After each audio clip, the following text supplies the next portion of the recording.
Hérna bara í einum grænum bara Nei, ekki, þú hlustar ekki á þetta. Nei, okay. Þú ert hjálplegur við þá sem þér líkar vel við, en getur verið hvass og gagnrýnin ef þér mislíkar eitthvað. Það kannast maður ekki við. Hvort heldur hjá sjálfum þér eða öðrum? Já, jú, einmitt, þetta alveg stemmið. Þetta spennandi. Sjálfsmynd þín raunsæ. Ég meina, enginn hefur talað það, sem ég þekki, oftar hvað sjálfsmynd hans sé raunsæ, meira en þú. Já. En hallast þú í áttir þess að vera neikvæð? Nei, því þú hefur tilhneigingu til að gagnrýna sjálfan þig og vanmeta. Þetta er bull. Ég hef enga hæfileika á þessu sviði og svo framvið. Þetta er rugl. Jafnvel þótt þú hafir það allt sem tilþarf. Undirótt þess er nákvæmni, fullkomnunar árátt á sterk þörf fyrir að bæta sjálfan þig og uppræta því neikvæða kjaftaði. Bla bla bla. En neikvæð sjálfsmynd, líka nú við. Þetta vissi ég ekki. Þú ert að varast að láta fullkomnunar áráttun að skapa vanmetakennd og neikvæða sjálfsmynd, Sigurjón. Heyrðu. Mundu að, Sigurjón, að fæðist enginn fullkomin og fullkomnun á einhverju sviði kemur bara smám saman. Ok. Ertu búinn að baka fyrir helgina? Já, ég er búinn að... Og hvað var það svona helst? Heyrðu, Sigurjón, hérna er eitt sem að þú þarft virkilega að takast á við.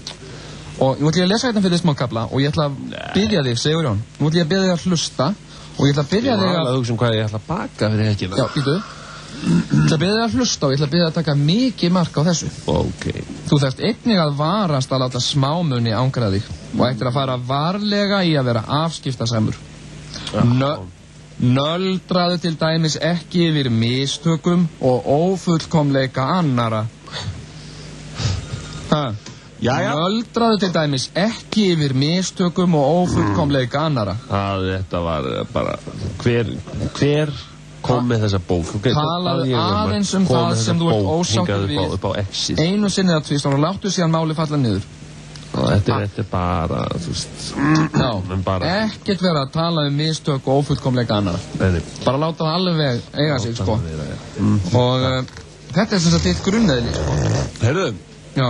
En hefur ekkert svona, enga tegundir, svona sortir, ertu með uppskriftir? Maður sjá.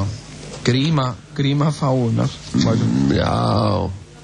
Þetta ekki með eitthvað uppskriftir á kökum? Rómantíkerinn, ástartilfinningar þínar og diplomatinn. Gríma þín starfa í einingu.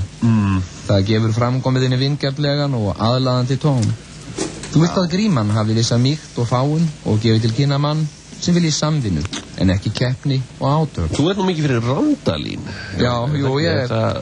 Við hefum það nú sameiginlegt að Randalín. Jú, heyrðu, þú ert tungl í meyjumaður í 11. húsi. Þetta vissi ég ekki. Fóðum við meira svona te. Það er ekkert í þessu, það er ekki neitt. Hvað minnur? Þú veist það, þetta er allt eitthvað svona... Já, viltu ekki bara hætta að lesa þetta? Nei, býtu. Og fara bara, spjalla við maður sem Randalín og súkkulaðiköku? Eða kannski, hvernig hopn ertu með? Ertu með svona hopn sem stendur uppi eða niðri? Nú er ég að spyrja þig, sko. Þetta eru spurningar sem þú ættir að spyrja sjálfa þig á hverjum degi. Hvernig er grunneðli mitt? Mitt, hérna... Hvers konar grímu sýni ég heiminum? Hvernig nota ég huga minn? Áttu ekki eitthvað lag með Mariah Carey eða? Hverjir eru þarfir mínar í ást? Eða Celine Dion. Við fá það bara, já. Hvað er ímynd mín í samfélaginu? Ok. Hvaða hæfileika ætti ég að rækta með mér? Mariah Carey. Gjörðu svo vel. Já, Celine Dion. Áttu að vera svona undir? Já. Þetta er fallið. Nei, bara að sjá. Ok, takk.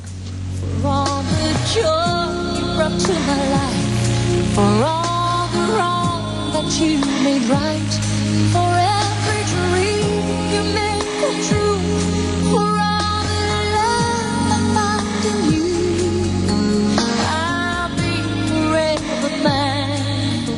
Oh my God, it feels so good. Oh yeah, slow down. Oh yeah, who's your daddy? Who's your daddy? Oh my God. Oh yeah, play with my balls, play with my... Í dag síðasti virkidagurinn af 5. Helgin framundan og fólk getur grillað pilsur, farið í bíó og eða jafnvel skellt sér í sund. Helgin framundan.